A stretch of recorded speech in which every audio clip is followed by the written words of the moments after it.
আমার নেতা মাওলানা রফিকুল ইসলাম খান যতই বলেছেন জ্ঞানী মানুষদের কথা এরকমই হয়।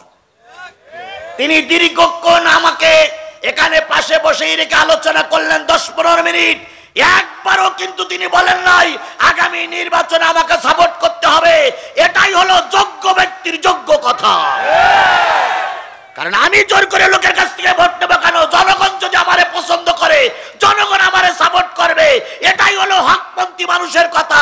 জোর করে মানুষ কেনা যায়, মন কেনা যায় না। সাবেক শিবিরের কেন্দ্রীয় সভাপতি, এখন মূল দলের সহকারী সেক্রেটারি জেনারেল, তাদের মুখ দিয়ে এরকম কথাই হবে। কথা বলেন। আর আগের সংসদে ছিল তো 3 পৃষ্ঠা পড়া, এমনকি লেখাপড়া জানেই না। মমতাজের মতন দেহ ব্যবসায়ী লোকেরা সংসদ পরিচালনা করেছে। ও জায়গায় যদি এরকম ভদ্র কোরআনওয়ালা শিক্ষিত মানুষ যায়, বাংলাদেশটারে একটা সোনার দেশে এরাই উপহার দেবে। একজন মহিলা এমপি সেই সময় জাতীয় সংসদে দাঁড়িয়ে একটা কাগজ দেখে পড়েছিল, সেইটা আমার মনে আছে ভালোই। মাননীয় স্পিকার, তুই ক্ষমতায়, আজকে তুই পাওয়ারে, আজকে তুই বিরাট পাওয়ারে, আমার নাম স্মরণ করলি না। এখন তোর জনগণ পরাচ্ছে ফুলের মালা। যে জনগণ পরাচ্ছে ফুলের মালা, 2 বছর পরে ওই জনগণ পরাবে জুতোর মালা। তাই হয়েছে না? মুসলমান কথা বলেন, তাই হয়েছে না? আল্লামা সাঈদীর তোমরা জানাজা পড়তে দেওনি। ঢাকার বুকে আমরা জানাজা করতে চেয়েছিলাম, তোমরা জানাজা পড়তে দেওনি। কথা বলেন ঠিক না বেঠিক? তোমরা আল্লামা সাঈদীর জানাজা বন্ধ করেছো। আর তোমাদের অগ্নিকন্যা মারা গেছে, কবর তোমার জন্য 3.5 জায়গা মিলেনি, স্বামীর কবরে দিতে হয়েছে। অগ্নিকন্যা কন্যার নাম বললাম, মতিয়া চৌধুরী। তিনি অগ্নিকন্যা বাংলাদেশের, অথচ তিনি মারা গেলেন, তার একটু কবর দেওয়ার জায়গাও এই ইউনূস সরকার দেয়নি। এখন এনারা তো সবাই এখন ঘাপটি মেরে দোয়া ইউনূস পড়তেছে যে কার কি হয়। আর ইউনূস চেয়ারে বসে বলতেছে যতই দোয়া পড়ুক চিন্তার কোনো কারণ নেই, বড় চেয়ারে আমি বসে আছি। সুতরাং ওরা দোয়া ইউনূস পড়লে কোনো কাজ হবে না, আমি তো বড় চেয়ার ধরে রাখিছি, আমি তো সেই ইউনূস।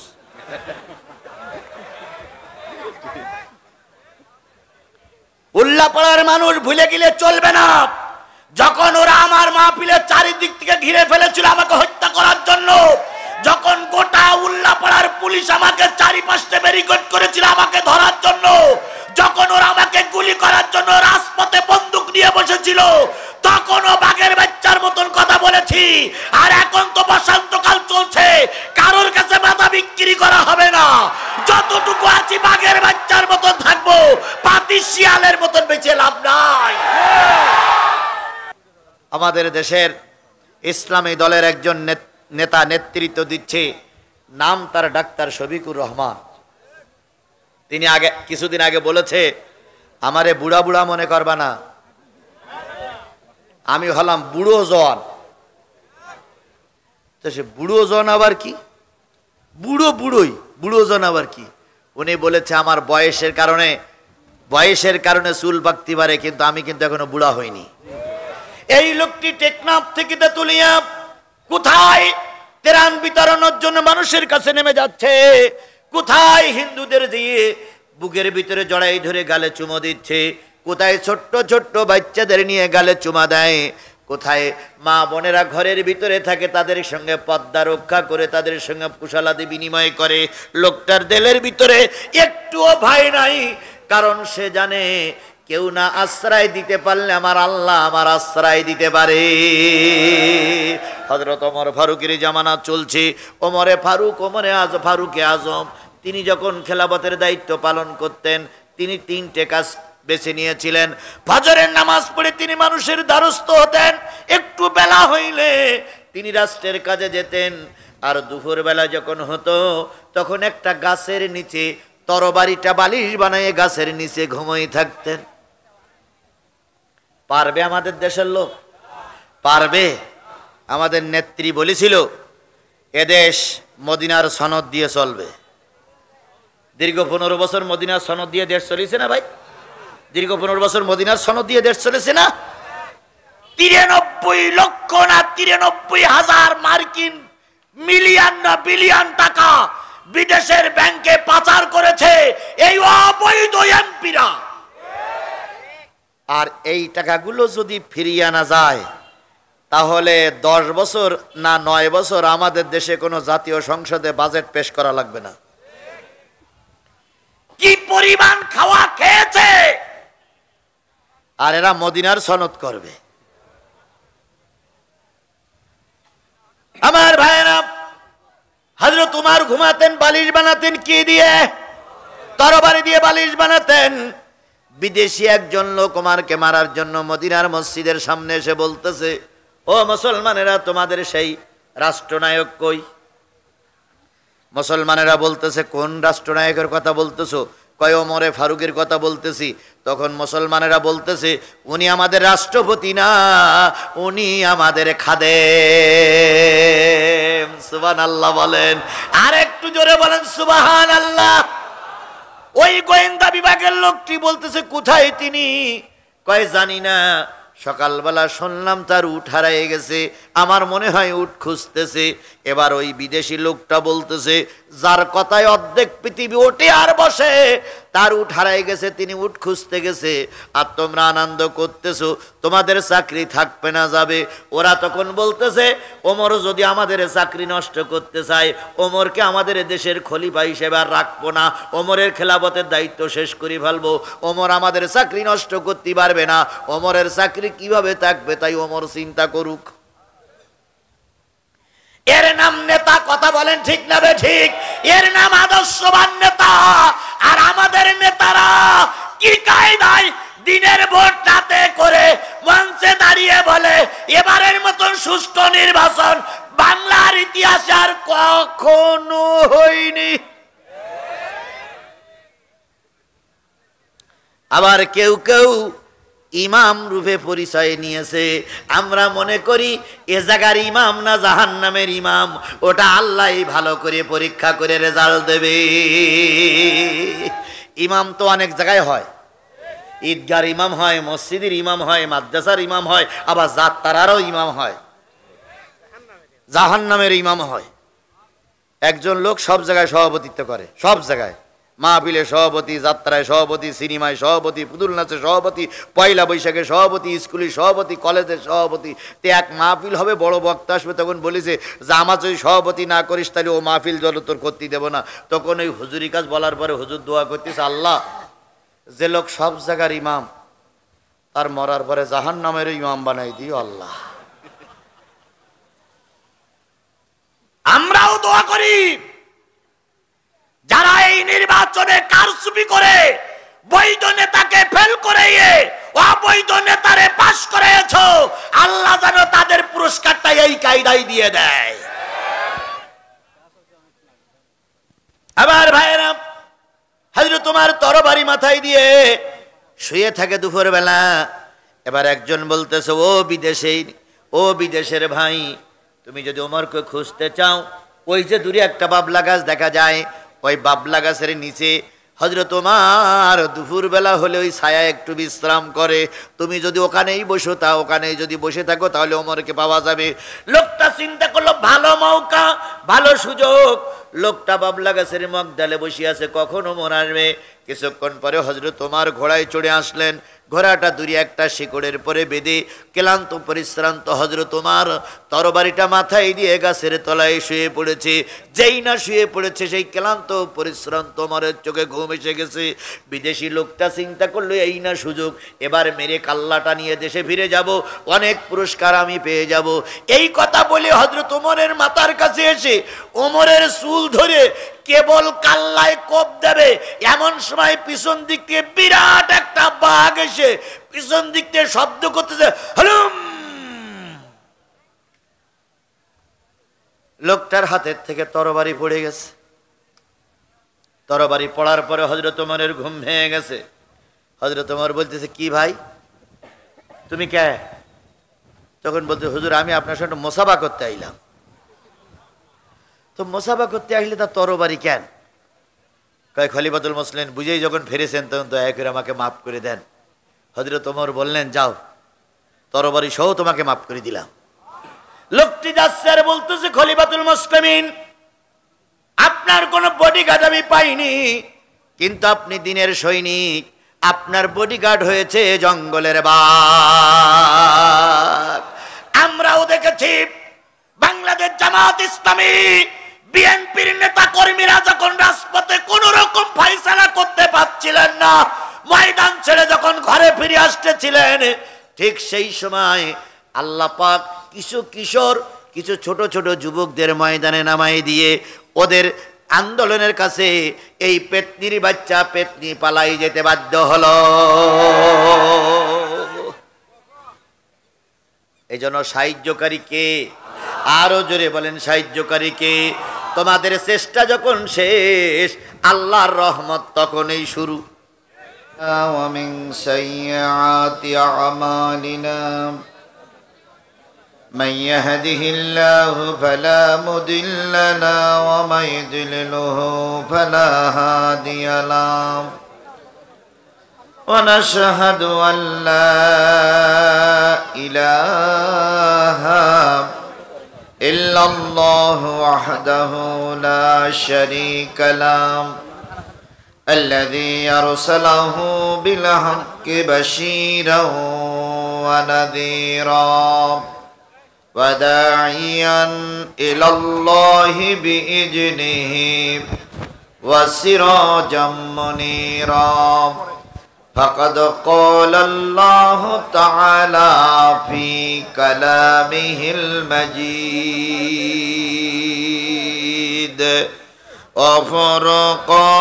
وفرقانه الحميد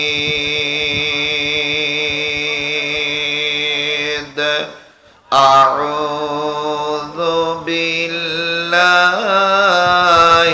من الشيطان الرجيم بسم الله الرحمن الرحيم يا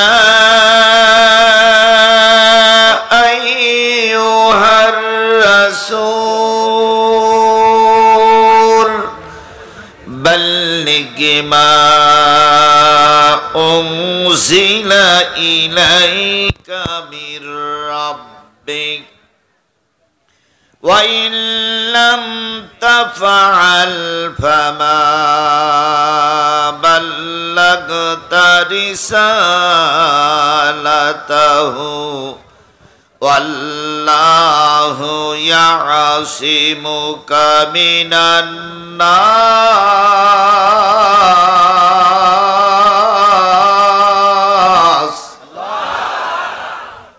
إن الله لا يهدي القوم الكافرين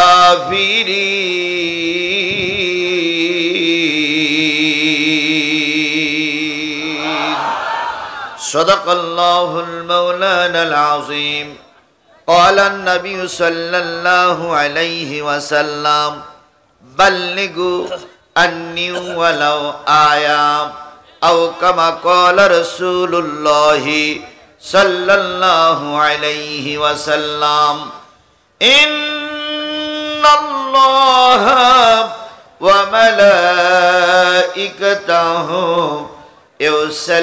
يصلون على النبي يا أيها الذين آمنوا صلوا عليه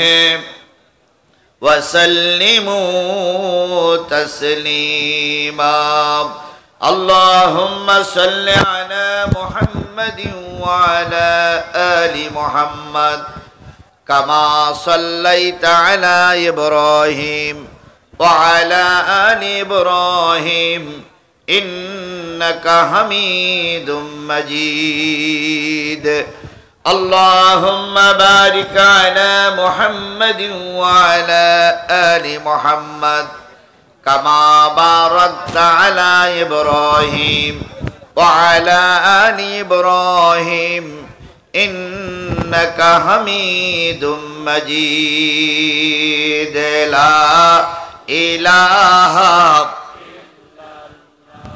সবাই মিলে জোরে সোরে বলুন লা ইলাহা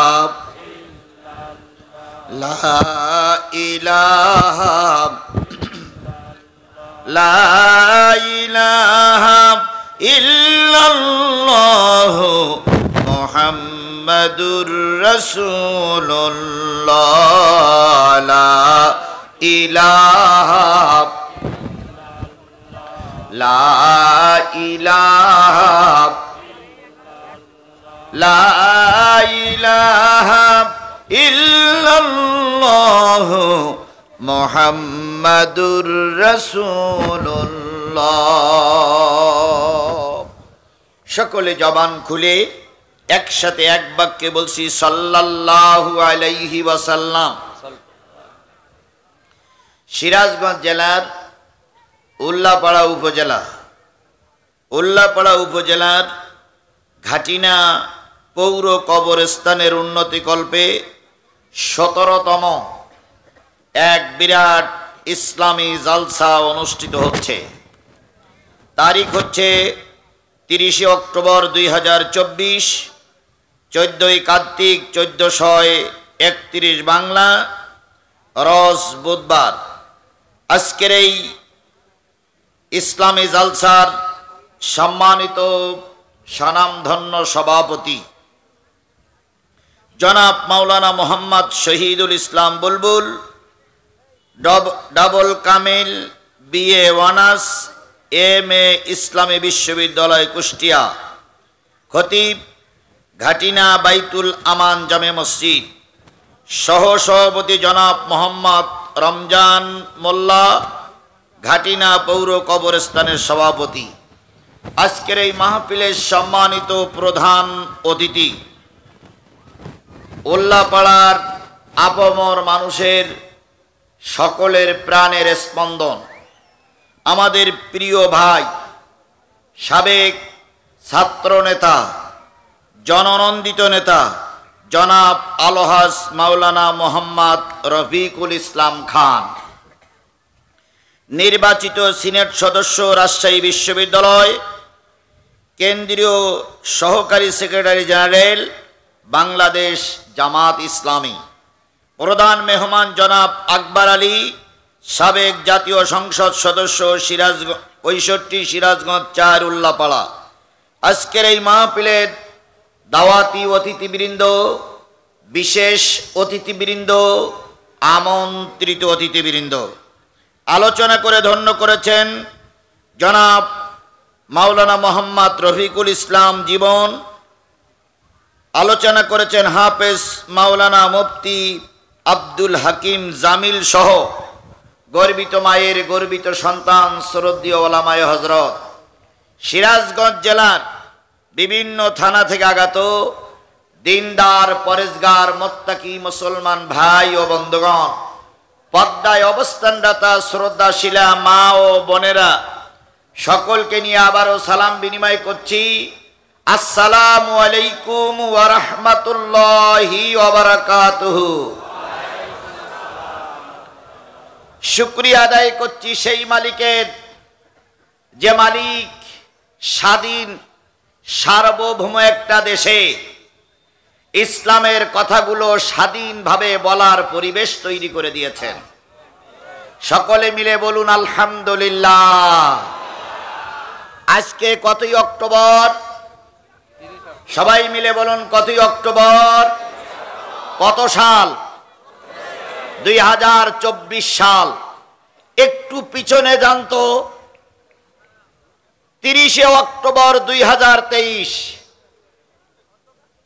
এরকম মাহফিল করার পরিবেশ ছিল না। মাহফিল করতে গেলে অনেক রামপন্থী বামপন্থী নেতাদের কাছে অনুমতির প্রয়োজন হতো। তাদের কাছে অনুমতি নীতি দিয়ে মাহফিল কমিটির স্যান্ডেল ছিঁড়ে যেত, তারপরও তাদের কাছ থেকে অনুমতি আসতো না। আর যদিও অনুমতি পাওয়া যেত, বক্তা কি বলবে ডিসিশনটা তারাই দিতেন। এদিকে যাওয়া যাবে না, ওদিকে যাওয়া যাবে না, এ কথা বলা যাবে না, ও কথা বলা যাবে না। তারপরেও যদি বক্তা মুখ ফসকে মিস্টেক করে কিছু কথা বলতেন, অনেক সময় মঞ্চের থেকে বক্তাকে লাঞ্ছিত করে নামাইয়ে দেওয়া হয়েছে। অনেক সময় বক্তাকে পিটিয়ে আহত করে থানায় সোপর্দ করা হয়েছে। অনেক সময় বক্তাকে মারতে মারতে রক্তাক্ত করে নিজের গাড়িতে অন্য জায়গায় চালান করা হয়েছে। সেই পরিবেশ কি এখন আর আছে? জোরে বলেন, সেই পরিবেশ কি এখন আর আছে? এখন তত্ত্বাবধায়ক সরকার বলি, আর কেয়ারটেকার সরকার বলি, আর অন্তর্বর্তীকালীন সরকার বলি, ওনার প্রধান তিনি বলে দিয়েছেন ডাক্তার মোহাম্মদ ইউনূস, কোরআনের মাহফিল করার জন্য কোনো জায়গায় অনুমতি নেওয়া লাগবে না। এগুলো কি একদিনই প্রতিষ্ঠিত হয়েছে? এর জন্য রক্ত দেওয়া লেগেছে না লাগেনি? এর জন্য ফাঁসির কাস্টে ঝোলা লেগেছে না লাগেনি? এর জন্য জীবন দেওয়া লেগেছে না লাগেনি? এর জন্য জেল খাটা লেগেছে না লাগেনি? এর জন্য ময়দানে রাজপথে মিছিল করা লেগেছে না লাগেনি? সুতরাং আমরা স্পষ্ট করে বলতে চাই, আমাদের এই স্বাধীনতার ক্ষুণ্ণ হতে দেওয়া হবে না। কোন জালেমকে মসনদে বসিয়ে তাদের গোলামি করার সুযোগ আর হবে না। যে ইসলাম প্রতিষ্ঠিত হতে যাচ্ছে, এই ইসলামের জন্য প্রয়োজনে রক্ত দিব, জীবন দিব, ফাঁসির কাস্টে ঝুলবো, তবুও জালেমদেরকে আর মাথা উঁচু করতে দেব না, দেব না, দেব না।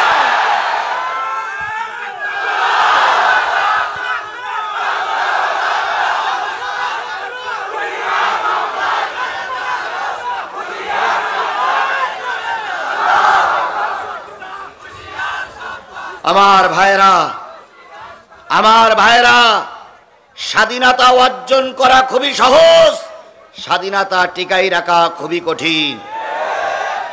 আমি গোটা বাংলাদেশে সফর করে যা আমার আইডিয়া হয়েছে, আমার এই সামান্য মাথায় যা মেসেজ এসেছে, যদি আগামী নির্বাচন অবশ্যই সুষ্ঠু হবে, সেই নির্বাচনে যদি ইসলামপন্থী দলগুলো একজোট হয়ে নির্বাচনে যেতে পারে, তাহলে আমি আজিজুল ইসলাম বিশ্বাস করি আগামী সংসদ হবে কোরআনের সংসদ, আগামী দেশ হবে কোরআনের দেশ, আগামী গণভবন হবে কোরআনের গণভবন, আগামী বঙ্গভবন হবে কোরআনের বঙ্গভবন। গোটা দেশে এখন একটাই স্লোগান, সকল দলের দেখা শেষ। না না না না না, কোন দলের নাম না বলি। হ্যাঁ, সকল দলের দেখা শেষ, টুপিওয়ালার বাংলাদেশ। সবাই মিলে বলুন, সকল দলের দেখা শেষ, সকল দলের দেখা শেষ।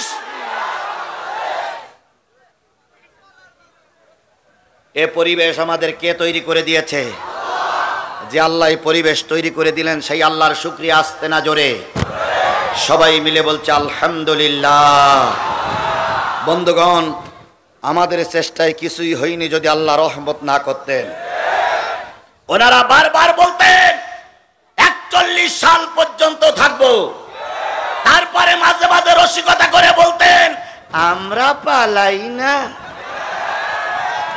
আমরা পালানো জাত নই। ফখরুল সাহেব, আপনার বাসায় একটু জায়গা দিবেন? কি বলতেন না, বলতেন না, বলতেন না? ফখরুল সাহেব কিছুদিন আগে বললেন, আমি তো দরজা খুলেই রাখছি, মেহমান পাচ্ছি না। আল্লাহ নিজেই বলেছে আল্লাহ সবকিছু সহ্য করে, অহংকার কখনো সহ্য করে না। আল্লাহ নিজেই বলেছেন, অহংকার আমার গায়ের চাদর, যে ব্যক্তি আমার চাদর ধরে টানবে, আজ হোক কাল হোক সব অপমানিত হবে, লাঞ্ছিত হবে, পৃথিবীর রাস্তা করে নিক্ষেপ হবে, কেউ তার কথা মনে রাখবে না। সুতরাং যে আল্লাহ পাক আমাদের পরে দয়া করলেন, মায়া করলেন, অনুগ্রহ করলেন, করুণা করলেন, ভালোবাসা দিলেন, সেই আল্লাহর শুকরিয়া যদি আস্তে করি আল্লাহ অসন্তুষ্ট হয়ে যাবে না ভাই? এই জন্য সকলে জবান খুলে বলছি আলহামদুলিল্লাহ। সর্বকালের সর্বশ্রেষ্ঠ মহামানব, যার আদর্শে আদর্শিত হয়ে আমি মুসলমান রূপে দাবি করেছি, যার মাথার সুন্নতটা আমার মাথায় পড়েছি, যার মুখের সুন্নতটা আমার মুখে ব্যবহার করেছি, যার গায়ের জুব্বা নামক পাঞ্জাবিটা সুন্নতটা আমি ব্যবহার করেছি, সেই নবীর নামে দুরূদ আর সালাম। কারোর জবান বন্ধ থাকবে না, সকলে মিলে বলছি সাল্লাল্লাহু আলাইহি ওয়াসাল্লাম। আল্লাহ বলতেছেন, কুল ইন কুনতুম তুহিব্বুনাল্লাহা ফাত্তাবিউনি ইউহিব্বুকুমুল্লাহ ওয়া ইয়াগফির লাকুম যুনুবাকুম আল্লাহু গফুরুর রহিম। কুল, হে নবী আপনি বলে দিন, ইন কুনতুম তুহিব্বুনাল্লাহ, তোমরা যদি আল্লাহরে ভালোবাসতে চাও, ফাত্তাবিউনি, আমি নবী আমার ইত্তেবা করো, অনুসরণ করো, অনুকরণ করো। আমার অনুসরণ আমার অনুকরণ যদি করতে পারো, ইয়াগফির লাকুম যুনুবাকুম, তোমাদের জীবনের সব গুনাহগুলো মাফ করে দেওয়া হবে। ও আমার জাতি, পৃথিবীতে এমন কোনো দলিল নাই, প্রমাণ নাই নেতার অনুসরণ করলে গুনাহ মাফ হয়? এমন কোন দলিল আছে? যারা আওয়ামী লীগ করে তারা কি বলতে পারবে মুজিবারের অনুসরণ করলে জান্নাতে যাওয়া যাবে? যারা বিএনপি করে তারা কি বলতে পারবে যে জিয়াউর রহমানের অনুসরণ করলে জান্নাতে যাওয়া যাবে? যারা জাতীয় পার্টি করে তারা কি বলতে পারে যে মরহুম এরশাদ সাহেবের অনুসরণ করলে জান্নাতে যাওয়া যাবে? এটা কি বলা সম্ভব? কিন্তু আল্লাহ রাব্বুল আলামিন বলেন, ও আমার বান্দা, যদি রসুলের অনুসরণ করো, জীবনের সকল গুনাহ মাফ হয়ে যাবে। নবী হলো আমাদের আদর্শ, কথা বলেন ঠিক না বেঠিক? যদি কোন রাষ্ট্রনায়ক, সফল কোন রাষ্ট্রনায়ককে দেখতে চায়, সে যেন নবী মুহাম্মাদের দিকে তাকায়। যদি কোনো সন্তান আদর্শবান একজন পিতা দেখতে চায়, সে যেন নবী মুহাম্মাদের দিকে তাকায়। যদি কোনো স্বামী, যদি কোনো স্ত্রী আদর্শবান একজন স্বামী দেখতে চায়, সে যেন আমার নবীর দিকে তাকায়। নবী সারাটা জীবন কষ্ট করেছে এই উম্মতের জন্য, এখনো কাঁদতেছেন উম্মতের জন্য, কিয়ামতের দিন কাঁদবেন শুধুমাত্র উম্মতের জন্য। সেই নবীর ইসলাম আমাদের কাছে, কথা বলেন ঠিক না বেঠিক? আজকে সেই নবীর ইসলামকে আমরা মামার বাড়ির মতন আবদার মনে করে, কেউ বা ইসলামের জন্য জীবন দেয়, কেউ বা ইসলামের জন্য জেল খাটে, আর কেউ ইসলামের নাম নিয়ে বিমানে চড়ে বেড়ায়। কেউ ধর্মের কথা বলতে যেয়ে মার জানাজায় আসতে পারে না, কেউ ধর্মের কথা বলার কারণে ফাঁসির কাস্টে ঝোলে, আর কেউ বা ধর্মের কথা, একই ধর্মের কথা বলতে যে কোটি কোটি টাকার মালিক হয়ে বিমানে চড়ে বেড়ায়। কারোর অগণিত মামলা হয়, আর কারোর মামলা মোটেও হয় না। পাশাপাশি দুই মসজিদ, এক মসজিদের ইমাম সাহেবের নামে 10টা মামলা, আর এক মসজিদের ইমাম সাহেবের নামে একটাও মামলা নেই। তো চা খাচ্ছে দুই হুজুর, তো চাওয়ালা জিজ্ঞেস করছে যে কি হুজুর, আপনিও হুজুর উনিও হুজুর, তো উনি 10টা মামলা খাইল আর আপনি আর কিছু হয় না। তখন যে হুজুরির মামলা হয়নি সে হুজুর বলতেছে, আমি একটু বুদ্ধি শুদ্ধি করি চলি, এই জন্য আমার কিচ্ছু হয় না। তুমি পাগড়িওয়ালা, তুমি বড় হুজুর, আমি তোমাকে সম্মান করি, ইজ্জত দেই। নবী ধর্মের কথা বলে জেল খেটেছে, কথা বলেন ঠিক না বেঠিক? শিয়াবে আবু তালেবে নবী 3 থেকে 3.5 বছর জেল খেটেছে। নবীর কাফেরেরা মেরেছে, রক্তাক্ত করেছে, আর তুমি সেই কালেমার দাওয়াত দিয়ে কিছুই হয় না। তা বোঝা গেল তোমার কালেমার, নবীর কালেমার ভিতরে কোন কোন জায়গায় মনে হয় ফারাক রয়েছে। এক কালেমায় রুটি রুজি আর এক কালেমায় ফাঁসি, এক কালেমায় রুটি রুজি আর এক কালেমায় ফাঁসি। কোন কালেমায় থাকবে তুমি জানাও জগতবাসী, এক কালেমায় রুটি রুজি আর এক কালেমায় ফাঁসি। বলুন তো, আমার ভাইজান বলছিলেন ইসলাম কি এমনি এমনি এসেছে? কষ্ট করা লাগেনি, সাধনা করা লাগেনি, মেহনত করা লাগেনি। আমার ভাইয়েরা, নবীর চাইতে ভালো মানুষ সমাজে কেউ ছিল না। এই ধর্মের কথা বলতে যে নবীর মার খেতে হয়েছে, এই ধর্মের কথা বলতে যে নবীর দেশ ছাড়তে হয়েছে, এই ধর্মের কথা বলতে যে তায়েফে রক্ত দেওয়া লেগেছে, এই ধর্মের কথা বলতে যে উহুদি দান মোবারক শহীদ করা লেগেছে, এই ধর্মের কথা বলতে যে আল্লাহর নবীকে দেশ ছেড়ে পালায়ন করতে হয়েছে। তুমি আর আমি যদি হকের পক্ষে দাওয়াত দেই, অবশ্যই ওরকম কিছু না কিছু ঘটনা তোমার আমার বেলায় ঘটতেই পারে। নবী মদিনায় কেবল ইসলামী রাষ্ট্র তৈরি হয়েছে, হাঁটি হাঁটি পা পা করে ইসলামী রাষ্ট্রটা চলছে। নবীর সংসারে খাওয়ার নাই, নবীর সংসারে বড় অভাব। কোন কোন কেতাব আসছে নবী 3 দিন, নবী 5 দিন, নবী 7 দিন, নবী 7 দিন পর্যন্ত না খেয়ে থেকেছেন। এমন একটা অবস্থা, জোহরের আজান হয়ে গেল, আল্লাহর নবী সাল্লাল্লাহু আলাইহি সাল্লাম জোহরের সালাতে আসলেন। আবু বকর সিদ্দিক পাশে, নবীজি হুজরাখানা থেকে বেরিয়ে আসলেন। হযরত বেলাল বলেন, আমি লক্ষ্য করলাম নবীজি রুকুতে যখন যায় দীর্ঘ সময় রুকু করে থাকে। আমি পিছন দিক থেকে সংকেত দিলে নবীজি দাঁড়ায় যায়। আবার যখন সিজদায় যায়, সিজদায় দীর্ঘক্ষণ নবীজি পড়ে থাকে, ওঠে না। আমি নিচের থেকে একটু সুরসুরি দিলে নবীজি মাথা উঁচু করে। নামাজ শেষ হয়ে গেল। বেলাল বলেন, ইয়া রাসূলুল্লাহ, দীর্ঘক্ষণ সিজদা করতে আমি তো দেখি নাই, এতক্ষণ সিজদা করলেন কেন, এতক্ষণ রুকু করলেন কেন?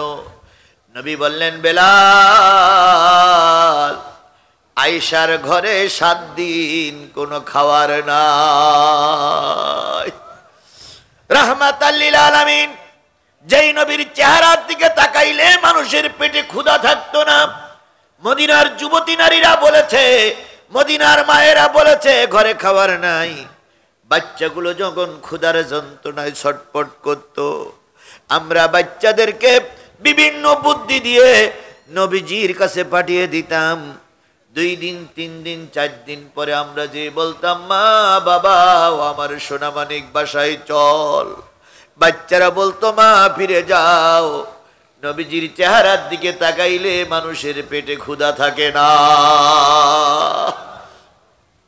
সেই নবী কয়দিন না খাওয়া? 7 দিন না খাওয়া, কম বেশি হতেই পারে। নবীজি জোহরের সালাত আদায় করে হুজরাখানায় গেলেন। আবু বকরের 5 দিন না খাওয়া, ওমরের 3 দিন ঘরে কোনো খাবার নাই।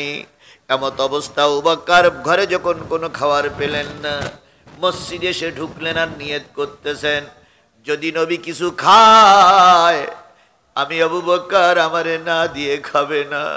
হযরত ওমরের ঘরে খাবার নাই, চিন্তা করলেন, ওমরও চিন্তা করলেন, মসজিদে যাই, নবী যদি কিছু খায় আমারে না দিয়ে খাবে না। এক পর্যায়ে আবু বকরকে এসে ওমর পেয়ে গেলেন, বড় ভাই মসজিদে কেন? অসময় মসজিদে এসেছো কেন? আবু বকর বলেন, ওমর রে ঘরে খাবার নাই, 5 দিন ঘরে কোনো খাবার নাই, ক্ষুধার যন্ত্রণায় সহ্য করতে না পেরে মসজিদে এসেছি, তুমি কেন আসলে? ওমর বললেন, বড় ভাই আমার ঘরেও 3 দিন কোনো খাবার নাই। আবু বকর কয়দিন না খাওয়া, ওমর কয়দিন না খাওয়া। এখানে অনেকে ইমানের দাবিদার, পেটে হাত দিয়ে বুকে হাত দিয়ে বলুন তো, 2 দিন খান নাই এমন কোন মুসলমান এখানে আছেন? 2 দিন খাওয়া হয়নি এরম একটা মুসলমান হাত তোলেন তো, যে হুজুর 2 দিন আমাদের খাওয়া হয়নি এরম মুসলমান আছে? জোরে বলেন, আছে? আবু বকরের 5 দিন, ওমরের 3 দিন। 2 জন যখন যুক্তি পরামর্শ করতেছিলেন, রহমতের নবী, দয়ার নবীর কানের ভিতরে কথাটা পৌঁছে গেল। নবী বাইরে এসে দুইজনের হাত ধরে বলেন, আবু বকর, ও ওমর, তোমরা যা বলেছো আমি নবী ঘরে বসে শুনেছি। তুমি 5 দিন আর তুমি 3 দিন না খাওয়া, আর তোমার নবী 7 দিন কিছুই খায় না।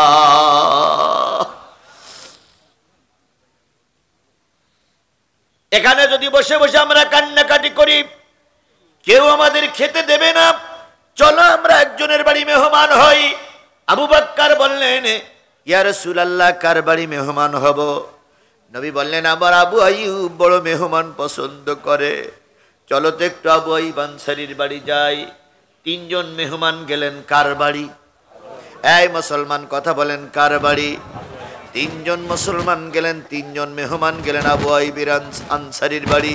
বলুন তো, এই 3 জন মেহমানের চাইতে শ্রেষ্ঠ মেহমান কি পৃথিবীতে আর কেউ আছে? আরো জোরে বলেন, এর চাইতে ভালো মেহমান কি আর কোনোদিন পাওয়া যাবে? এই পৃথিবীতে এমন লোক আছে, আলেম পাইলে খুশি হয়, ওলামা পাইলে খুশি হয়, নবীর উত্তরসূরি পাইলে খুশি হয়। আবার কেমন লোক আছে, ওসি সাহেবকে দাওয়াত করিয়ে এনে খুশি হয়।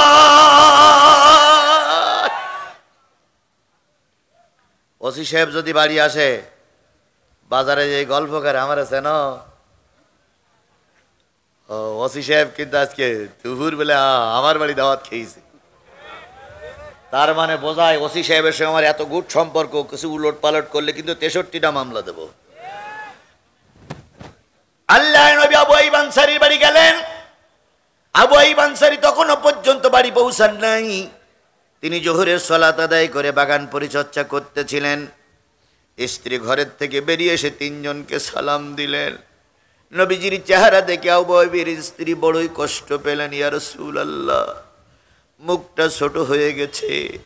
আবু বকর হাঁটতে পারে না, বসতে পারে না, ওমরও চলতে পারে না, ঘটনাটা কি? নবী বললেন, আমার ঘরে 7 দিন খাওয়ার নাই, আবু বকরের ঘরে 5 দিন খাওয়ার নাই, ওমরের ঘরে 3 দিন খাওয়ার নাই। তোমাদের বাড়ি এসেছি, আবু আইয়ুব কই? আবু আইয়ুবের স্ত্রী বললেন, একটু অপেক্ষা করুন, ঘরে যতটুকু আছে আপনাদের দিয়ে গেলাম, আর আমার স্বামীকে আমি ডাকার জন্য যাচ্ছি। বাগানে যেয়ে বললেন, ও আল্লাহর বান্দা, তুমি বাগান পরিচর্যা করছো, আর তোমার বারান্দায় 3 জন জান্নাতি মেহমান বসে আছে। নবী জান্নাতি, এর ভিতরে কোনো সন্দেহ আছে? আবু বকর জান্নাতি, এর ভিতরে কোনো সন্দেহ আছে? ওমর জান্নাতি, এর ভিতরে কোনো সন্দেহ আছে? বিশ্বের জান্নাতে যাবে কি জাহান্নামে যাবে সন্দেহ আছে? কথা বলেন, ঠিক না বেঠিক? আজিজুল ইসলাম জাহান্নামে যাবে কি জান্নাতে যাবে সন্দেহ আছে, কিন্তু আল্লাহর নবী আবু বকর ওমরের ব্যাপারে কোনো সন্দেহ। ঘরে খাওয়ার নাই, মসজিদে বসেছিল, এখানে এসেছে। আবু আইয়ুব কিছু কাঁচা পাকা খেজুর দিলেন, যাও যে মেহমানদারি করো। আবু আইয়ুবের স্ত্রী মেহমানদারি করতেছেন। এত বছর আবু আইয়ুব চলে আসলেন, এসে বললেন, ইয়া রাসূলুল্লাহ, বড় কষ্ট হয়েছে, গোস্তাকি মাফ করবেন। স্ত্রীর সঙ্গে পরামর্শ করলেন কি খেতে দেওয়া যায়। স্ত্রী বললেন, সামান্য কিছু আটা আছে, আটা দিয়ে একটু রুটি বানাই, আর একটু ছাগল আছে, ছাগল দিয়ে গোশত ভুনা করি। ভুনা করে গোশত দিয়ে নবীর দরবারে হাদিয়া স্বরূপ দিলেন। নবীজি কয়দিন না খাওয়া। আল্লাহর নবীর সামনে যখন গোশত আর রুটিটা দেওয়া হলো, রহমতের নবীর চোখ বেয়ে টপ টপ টপ টপ করে পানি পড়তেছে। আবু বকর বলেন, ইয়া রাসূলুল্লাহ, কাঁদেন কেন? ওমর বলেন, ইয়া রাসূলুল্লাহ, কাঁদেন কেন? নবীজি বললেন, তোমার সঙ্গে বলা যাবে না। আবু আইয়ুব কই? আবু আইয়ুবকে ডেকে বলেন, আবু আইয়ুব রে, 1-2খানা রুটি আর 2 টুকরা গোশত আমার ঘরে নিয়ে যাও। আবু আইয়ুব বলেন, ইয়া রাসূলুল্লাহ, খানা পিনার পরে আপনি নিয়ে যাবেন। নবীজি বললেন, না না না, আমার মেয়ে ফাতেমাও 7 দিন না খাওয়া। আমি যখন আসতেছিলাম, মেয়ে আমাকে ডেকে বললেন, আব্বু, তুমি তো যাচ্ছ কোনো জায়গায় দাওয়াত খেতে, হয়তো তুমি আল্লাহর নবীর লোকে তোমাকে মেহমানদারি করবে, কিন্তু আমার তো ঘরে খাওয়ার নাই, পেট খাওয়ার নাই। তুমি যখন রুটি আর গোশত খাবে, আমি ফাতেমা, আমার যেন তুমি ভুলে যেও না রে বাবা। আমি আমার মেয়ের মাথায় হাত দিয়ে বলেছিলাম, আরে যদি এক টুকরা গোশত তোর বাবা খায়, এক টুকরা রুটিও যদি তোর বাবা খায়, তোরে গায়ে হাত রেখে বলে গেলাম তোরে না দিয়ে তোর বাবা খাবে না। সুতরাং রুটি আর গোশত দিয়ে এসো, তারপর আমি খানা শুরু করব। আল্লাহর নবী সেই রুটি আর গোশত না দেওয়া পর্যন্ত নবীজি খানা পিনা শুরু করেননি। এর নাম হলো নবী। এর নাম কি? এর নাম নেতা। কথা বলেন ঠিক না ঠিক? আর আমরা এমনও নেতা বানিয়েছি যাদেরকে মা বলে ডেকেছিলাম, বলেছিলাম আপনি আমাদের মা, অথচ সেই মা বিদেশে চলে গেল, বাচ্চাদের কথা একটুও ভাবলো না। গাই গরু চলে গেল, বাছুরদের কথা ভাবলো না। মা চলে গেল, সন্তানদের কথা ভাবলো না। এ কোন জাতের মা? এ হলো কলঙ্কিত মা।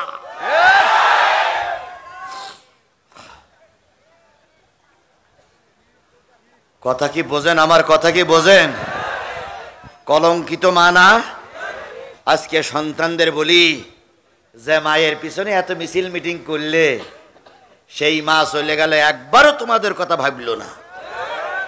এত মিছিল মিটিং করলে, এত দিনের ভোট রাতের ভোট দিনের ভোট রাতে করলে, এত চুরি করলে, এত মামলা দিলে, এত আলেম মারলে, এত রাজনীতি করলে, অথচ সেই মা চলে গেল, তোমাদেরকে বাঘের মুখে রেখে চলে গেল, একবারও ভাবলো না আমার সন্তান নদীতে পড়লো না, আগুনে পড়লো না, মেরি ফেললো, একবারও ভাবিনি। যাবার সময় ভাবিনি, আবার এখন বলতেছে চিন্তা করো, কারণ নেই, টুপ করে ঢুকে পড়বো। আমি চিন্তা করি, আল্লাহ আমরা যেভাবে ওয়াজ করতেছি, আর ও যদি আবার টুপ করে ঢুকে পড়ে, না জানে কি হয়। তবে বাংলার মানুষ শুনে রাখো, এই বাংলার 18 কোটি মানুষের শরীরে এক ফোঁটা রক্ত থাকা অবস্থায় এই পেত্নির বাচ্চাই জালেমদেরকে আর ঢুকতে দেওয়া হবে না। এদেরকে আর মাথা উঁচু করে দাঁড়াতে দেওয়া হবে না। যেটা মাথা উঁচু করবে সেটা কাল্লা আলাদা করে ফেলা হবে। আমার সঙ্গে আপনারা কি একমত? কারা কারা একমত? হাত তুলে দেখান তো, কারা কারা একমত? আল্লাহ এই হাতগুলোরে কবুল করুক, ওদার পরে টিকে থাকার তৌফিক দান করুক। আমরাও বলতেছি আসো আসো আসো, খেলা হবে, আসো। আমরা লাঠিতে 3.5 হাত লাঠিতে তেল মাখাই অপেক্ষা করতেছি। আইসো চট করিয়া, আয়না ঘর তোমার জন্যে রাখছি গো সাজাইয়া। আইসো চট করিয়া, আয়না ঘর তোমার জন্যে রাখছি গো সাজাইয়া। আমরা রিসিপিশনে বৈশাসি, রিসিপিশনে বৈশাসি, জুতোর মালা লইয়া। আয়না ঘর তোমার জন্যে রাখছি গো সাজাইয়া। আইসো চট করিয়া, আয়না ঘর তোমার জন্যে রাখছি গো সাজাইয়া। নির্বিচারে মারছো মানুষ ক্ষমতার লাগিয়া, দিন ধর্ম আর মানবতা সব কিছু ছাড়িয়া, বুবু সব কিছু ছাড়িয়া। তোমার পাপের শাস্তি ও বুবু, তোমার পাপের শাস্তি পাইতে হবে, যাইও না ভুলিয়া। আয়না ঘর তোমার জন্যে রাখছি গো সাজাইয়া। আইসো চট করিয়া, আয়না ঘর তোমার জন্যে রাখছি গো সাজাইয়া। চলবে চলবে চলবে, মাশাআল্লাহ। তাহলে যে জিনিসটা বোঝাতে চাচ্ছিলাম, নবীরে ভালোবাসলে জীবনের সব গুনাহ কি হয়ে যাবে? আল্লাহ রসুল বলেছেন, লা ইউমিনু আহাদুকুম হাত্তা আকুনা আহাব্বা ইলাইহি মিন ওয়ালিদিহি ওয়া ওয়ালাদিহি ওয়ান নাসি আজমাইন। ততক্ষণ পর্যন্ত কেউ মুমিন রূপে, প্রকৃত মুমিন রূপে দাবি করতে পারবে না যতক্ষণ পিতা মাতা, ভাই বোন, পাড়া প্রতিবেশী, আত্মীয় স্বজন, বউ ছেলে মেয়ে, নেতা নেত্রী সকলের চাইতে রসুলের মহব্বত দিলে বেশি না হবে, ততক্ষণ মুমিন বলে দাবি করা যাবে।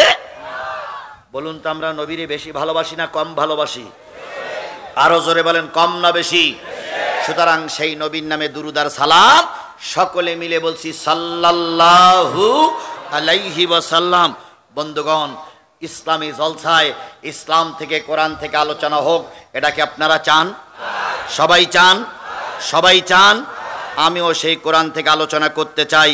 এই কোরআনের আলোচনা মুসলমানরা শুনবে, এই কোরআনের আলোচনারা অমুসলিমরাও শোনে, কিন্তু কোরআনের আলোচনা মুনাফিকরা শোনে না।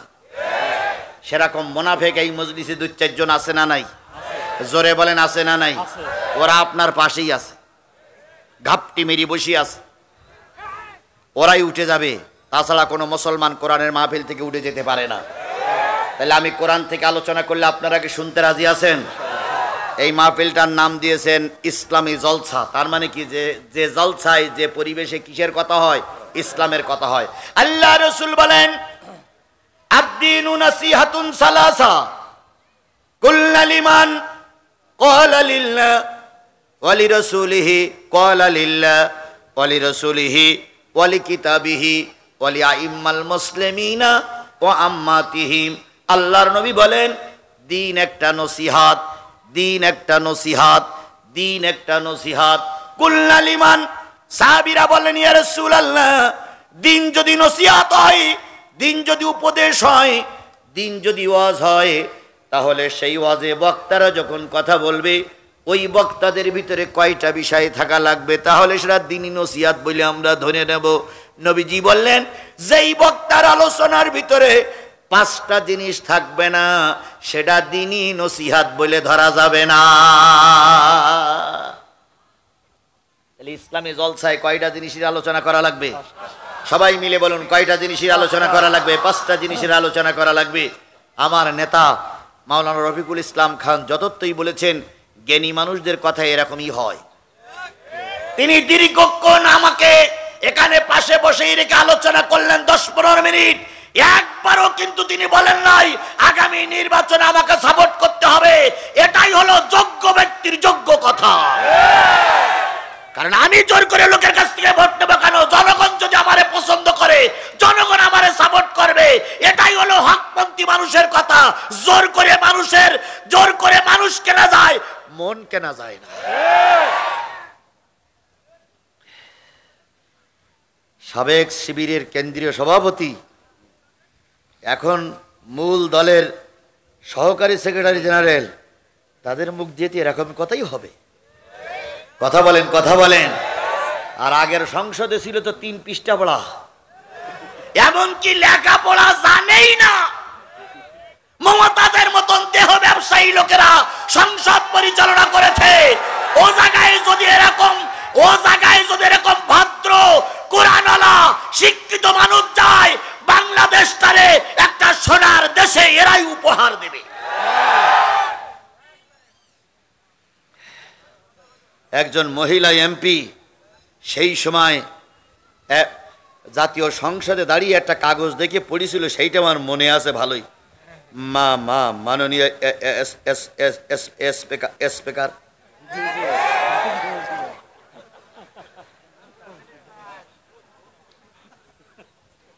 গণশিক্ষা প্রতিমন্ত্রী দোয়া করতেছে, আল্লাহ মুজিবুর রহমানকে যারা মেরেছিল তাদেরকে জান্নাতে দিয়ে দাও। গণশিক্ষা প্রতিমন্ত্রী কত পাওয়ার! সেই লোকটা যদি মোনাজাতের ভিতরে মুজিবারকে যারা মেরেছিল তাদের জান্নাতে দেয়, তাহলে এরা কত শিক্ষিত বুঝতে হবে। কথা বলেন, ঠিক না ঠিক? রাজশাহীতে ওলামা দলের এক সম্মেলনে নেতা বক্তৃতা করতেছে, আল্লাহ আজকের এই ডিসেম্বর মাস বড় বিদায়ের মাস, বড় হৃদয় বিদারক মাস। এই মাসটারে স্মরণ করে তাই তোমার কাছে দোয়া করতেছি, 71 সালে বঙ্গবন্ধুরে যারা মেরেছিল, তার পরিবারের লোক যারা, তাদের পরিবারের লোকদের যারা মেরেছিল, তাদেরকে জান্নাতের উচ্চ শিখরে আরোহণ করার তৌফিক দিয়ে দাও। এসপি সাহেব গুতো দিয়ে কয়, হুজুর কি দোয়া করতেছেন? কয় দোয়া তো ঠিকই আছে। কয় আপনি যে বলতেছেন যে বঙ্গবন্ধু যারা মেরেছে তারা জান্নাতে যাক,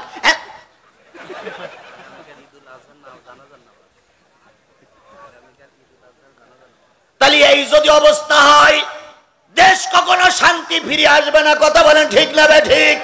15.5 বছর এই দেশে অগ্নি জ্বলেছে, এই দেশের মানুষ কষ্টে ছিল, আল্লাহ এর থেকে হেফাজত করেছে। দোয়া করি যে সরকার আসুক, বিএনপি আসুক আর জামাত আসুক আর অন্য কোন সরকার আসুক, আল্লাহ জানো এই জালেম আর প্রতিষ্ঠিত না হয়। 28 অক্টোবরের একই মঞ্চে জামাতের নেতাদের পেয়েছি, বিএনপির নেতাদের পেয়েছি। এটা জাতির জন্য কল্যাণ নওয়া কল্যাণ। এই সংস্কারের আগে, দেশ স্বাধীনের আগেও তারা এক প্ল্যাটফর্মে ছিল, এখনো তারা এক প্ল্যাটফর্মে আছে। আব্বাস সাহেব ওই যে কি মির্জা আব্বাস সাহেব বলেছে, দল যেটাই ক্ষমতায় যাক আমাদের ওখানে কোনো চাওয়া পাওয়া নেই, একটাই বক্তব্য, আমাদের দেশ আমরা গড়তে চাই, সুন্দর করতে চাই। নেতাদের কথা তো এরকমই হবে। কথা বলেন, কথা বলেন, কথা বলেন। সব ধর্মের কথা বলতে গেলে কয়টা বিষয়ের আলোচনা হওয়া লাগবে? প্রথম কার কথা? কওলা লিল্লাহ। ধর্মের আলোচনা যেখানে হবে সেখানে আল্লাহর আলোচনা হওয়া লাগবে। যে মজলিসে জনসভায় আল্লাহর আলোচনা নাই, ওটা ইসলামী জনসভা বলা যাবে? যে কায়দায় হোক আপনি এমপি হইছেন, দিনের ভোট রাতি করেন আর বিনা ভোটে হইছেন আপনি। হওয়ার পরে জাতীয় সংসদে যখন আপনি ফ্লোর পাইলেন, তখন প্রথম কথা বলতে হতো যে উল্লাপাড়ার মানুষেরা আমাকে সাপোর্ট দিয়ে এই পর্যন্ত পৌঁছেই দিয়েছে, এই জন্য মালিকের শুকরিয়া আদায় করছে, আলহামদুলিল্লাহ। এই কথাটা বলা দরকার ছিল না? কিন্তু তা না বলে কি বলতেছে, মাননীয় স্পিকার আপনি আমাকে সময় দিয়েছেন, এই জন্য আপনাকে ধন্যবাদ জানাচ্ছি, স্মরণ করছি হাজারো বছরের শ্রেষ্ঠ বাঙালি উমুককে ধন্যবাদ জানাচ্ছি, তিনি আমাকে নমিনেশন দিয়ে পাশ করাইছে উমুককে ধন্যবাদ জানাচ্ছি, আমার ভোটারদেরকে ধন্যবাদ জানাচ্ছি, প্রশাসনের লোকদেরকে যারা আমাদেরকে দিনের ভোট রাতে করে এখানে আসার সুযোগ করে দিয়েছে। অথচ একটা বারের জন্য কার কথা বললেন না? আল্লাহর কথা বললেন। আল্লাহ বললেন, বান্দা তুইজ্জু মান তাশাউ ওয়া তুযিল্লু মান তাশাউ বিয়াদিকাল খায়র ইন্নাকা আলা কুল্লি শাইইন কাদির। তুই জানিস না আমি কাউকে চাইলে ইজ্জত দেই, কাউকে চাইলে বেইজ্জত দেই, কাউকে চাইলে রিজেক্ট দেই, কাউকে চাইলে রিজেক্ট দেই না, কাউকে চাইলে অনেক কিছু দেই, কাউকে চাইলে কিচ্ছু দেই না। আজকে তুই ক্ষমতায়, আজকে তুই পাওয়ারে, আজকে তুই বিরাট পাওয়ার, আমার নাম স্মরণ করলি না। এখন তোর জনগণ পরাচ্ছে ফুলের মালা, যে জনগণ পরাচ্ছে ফুলের মালা 2 বছর পরে ওই জনগণ পরাবে জুতোর মালা। তাই হয়েছে না? মুসলমান কথা বলেন, তাই হয়েছে না? আল্লামা সাঈদীর তোমরা জানাজা পড়তে দেওনি, ঢাকার বুকে আমরা জানাজা করতে চেয়েছিলাম, তোমরা জানাজা পড়তে দেওনি। কথা বলেন ঠিক না বে ঠিক? তোমরা আল্লামা সাঈদীর জানাজা বন্ধ করেছো, আর তোমাদের অগ্নিকন্যা মারা গেছে, কবর দেওয়ার জন্য 3.5 জায়গা মিলেনি, স্বামীর কবরে দিতে হয়েছে, স্বামীর কবরে দিতে হয়েছে। অগ্নিকন্যা কন্যার নাম বললাম, মতিয়া চৌধুরী। তিনি অগ্নিকন্যা বাংলাদেশের, অথচ তিনি মারা গেলেন, তার একটু কবর দেওয়ার জায়গাও এই ইউনূস সরকার দেয়নি। এখন এনারা তো সবাই এখন ঘাপটি মেরে দোয়া ইউনূস পড়তেছে যে কার কি হয়, কার কি হয়। আর ইউনূস চেয়ারে বসে বলতেছে যতই দোয়া পড়ুক চিন্তার কোনো কারণ নেই, বড় চেয়ারে আমি বসে আছি, সুতরাং ওরা দোয়া ইউনূস পড়লে কোনো কাজ হবে না, আমি তো বড় চেয়ার ধরে রাখিছি, আমি তো সেই ইউনূস।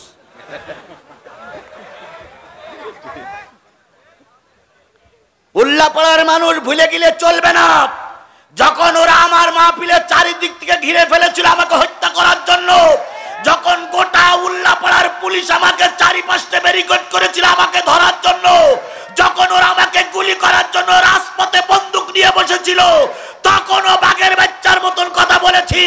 আর এখন তো বসন্তকাল চলছে, কারোর কাছে মাথা বিক্রি করা হবে না। যতটুকু আছি বাঘের বাচ্চার মতন থাকবো, পাতি শিয়ালের মতন বেঁচে লাভ নাই। যেগুলো চলে যাবে বুঝতে হবে হয় আমলিগির লোক নয় শয়তানের দালাল। যে কটা চলে যাবে হয় আমলিগির লোক নয় শয়তানের দালাল। মুসলমান কখনো কোরআনের মাহফিল থেকে চলে যেতে পারে না। কথা কি বোঝেন? আমার কথা কি বোঝেন? আমার কথা কি বোঝেন? আল্লাহ আমাদের বোঝার তৌফিক দিক। তাহলে যে জিনিসটা বোঝাতে চাচ্ছিলাম সেটা হলো কোরআনের মাহফিলে সর্বপ্রথম কার কথা হবে? 2 নম্বর রাসূলের কথা হবে। তাহলে আমরা আল্লাহর প্রশংসা করেছি না করিনি? করেছি। রাসূলের নামে দুরূদ পড়েছি না পড়িনি? 3 নাম্বার ওয়ালি কিতাবিহি, যদি সেটা কোরআনের মাহফিল হয়, দ্বীনি নসিহত হয়, কোরআন থেকে আলোচনা করা লাগবে। তাহলে 3 নম্বর পয়েন্ট কিসের থেকে আলোচনা করা লাগবে? এখন আমি কোরআন থেকে আলোচনা করার জন্য সূরা মায়েদার 67 নম্বর আয়াত তেলাওয়াত করেছি। ওই তেলাওয়াতকৃত আয়াতটার পরে ভিত্তি করে এখন কথা হবে। 3 নম্বর পয়েন্ট আমি যাচ্ছি। 4 নম্বর পয়েন্ট হচ্ছে সাধারণ মুসলমানের কিছু উপকার আসে কথা বলা লাগবে। 5 নম্বর হচ্ছে মুসলিম নেতৃত্বের কথা বলা লাগবে। তাহলে দ্বীনি নসিহতের আলোচনার ভিতরে কয়টা জিনিস থাকা লাগবে? 1 নম্বর, 2 নম্বর, 3 নম্বর, 4 নম্বর আপনারা, 5 নম্বর নেতারা। এই 5টা বিষয়ের আলোচনা যেই মাহফিলে হয় সেইটারে বলা হয় কোরআনের মাহফিল। তাহলে আমরা সেই 5টা বিষয় আলোচনা করতে চাই। আপনারা কি শুনতে রাজি আছেন? কারা কারা রাজি নেই তারা একটু হাত তোলেন। সবাই রাজি আছেন? আল্লাহ আমাদের সবাইকে শেষ মোনাজাত পর্যন্ত কবুল করুক। কিছু কিছু লোক মনে করতেছেন যেভাবে কায়দা কানুন করলে হুজুর বসে গেল, ফজরের নামাজ না পড়ি মনে হয় ছেড়ে দেবে না। ওরে ভাই না, আপনারা চলে গেলে আমার লাভ।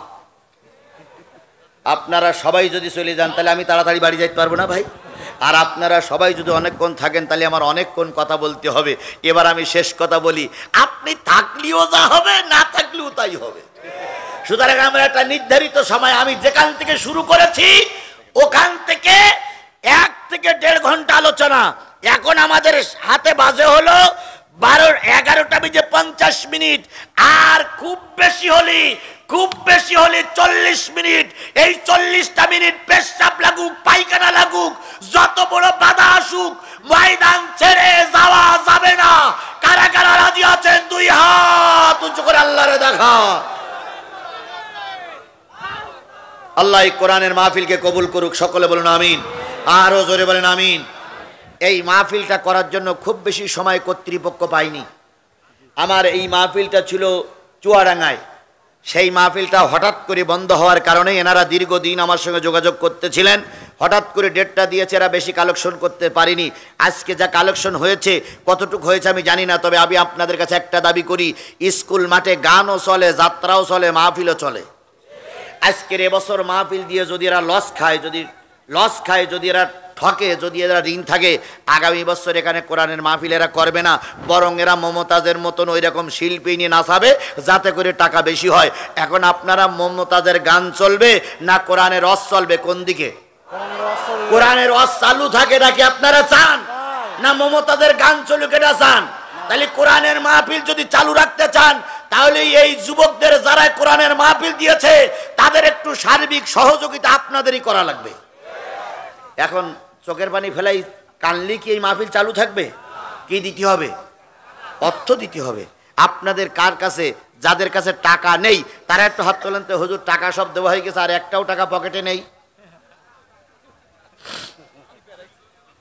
ও ভাই, তাহলে তো প্রত্যেকের কাছে টাকা আছে। হুজুর তাহলে আপনি কি কালেকশন করেছেন? সব তো এখন টাকা সবার কাছে আছে না ভাই? 10 টাকা, 20 টাকা, 50, 100, 200 টাকা, 1-2 টাকা পর্যন্ত যাদের পকেটে আছে তারা একটু হাত তোলেন তো। যাদের পকেটে 2 টাকা পর্যন্ত আছে তারা একটু হাত তোলেন।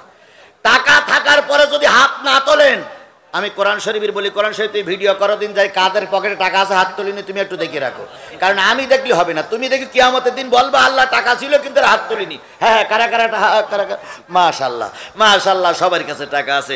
10 টাকা, 20 টাকা, 50, 100, 200, 500, 1000, 2000, 5000, 10000, 50000, 1 লাখ, 2 লাখ, 5 লাখ, 10 লাখ। দেন হাত, আমিও দিচ্ছি। দেন হাত, সবাই পকেটে হাত দেন, সবাই পকেটে হাত দেন। আমি 500 টাকা বের করেছি ভাই, আপনারা সবাই। এই ছেলেরা একটু দেরি করো বাবা।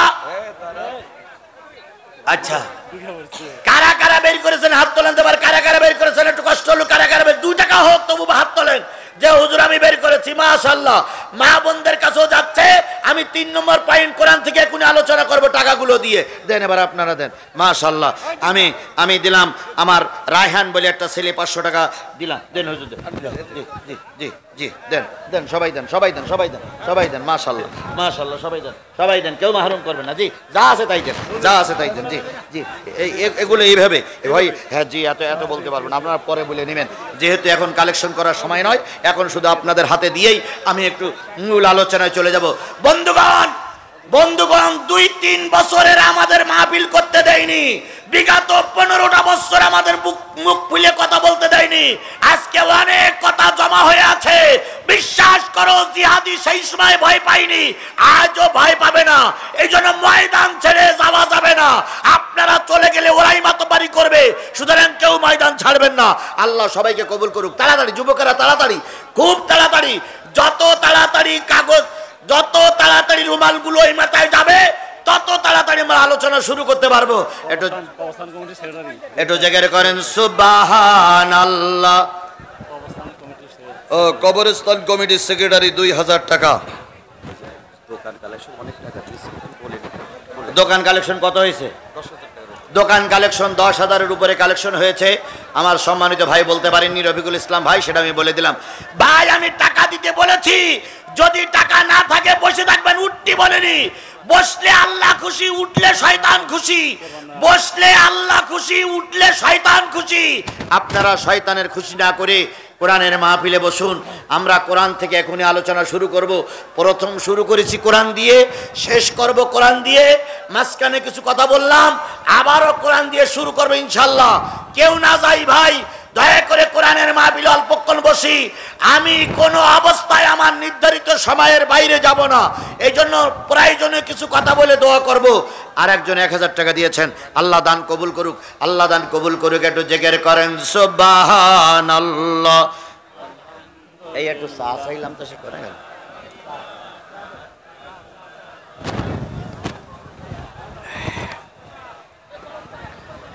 লা ইলাহা, তাড়াতাড়ি তাড়াতাড়ি তাড়াতাড়ি, যত তাড়াতাড়ি যেতে পারো। সুবহানাল্লাহ আলহামদুলিল্লাহ লা ইলাহা। ভাই যারা চলে যাচ্ছেন, যাওয়ার পথে যদি মারা যান, আল্লাহ আপনাদের বাঁচাই রাখুক। তবে যদি মারা যান, ফেরেশতা বলবে তুই কোরআনের মাহফিল থেকে চলে আসছিলি, তোর কোনো ক্ষমা নেই। ভাই আমি তো সময় বেঁধে দিয়েছি, আমি দীর্ঘক্ষণ আলোচনা করব না। আমার আলোচনা করার কথা ছিল 10টার থেকে। আমার একটু ব্যক্তিগত সমস্যার কারণে আসতে দেরি হয়েছে। খান সাহেব ভাই কথা বলার কারণে আরো 15 মিনিট একটু দেরি হয়েছে। আমি আপনাদের সময় বেঁধে দিয়েছি, এর পরে কেউ চলে গেলে বাধা দেব না। এর আগে যদি চলে যান, তাহলে আপনি কোরআনের শত্রুতে রূপান্তরিত হবেন। দয়া করে মেহেরবানি করে কোরআনের মাহফিল থেকে চলে যাবেন না। আসুন আমরা একটু তাকবীর দিয়ে শুরু করি।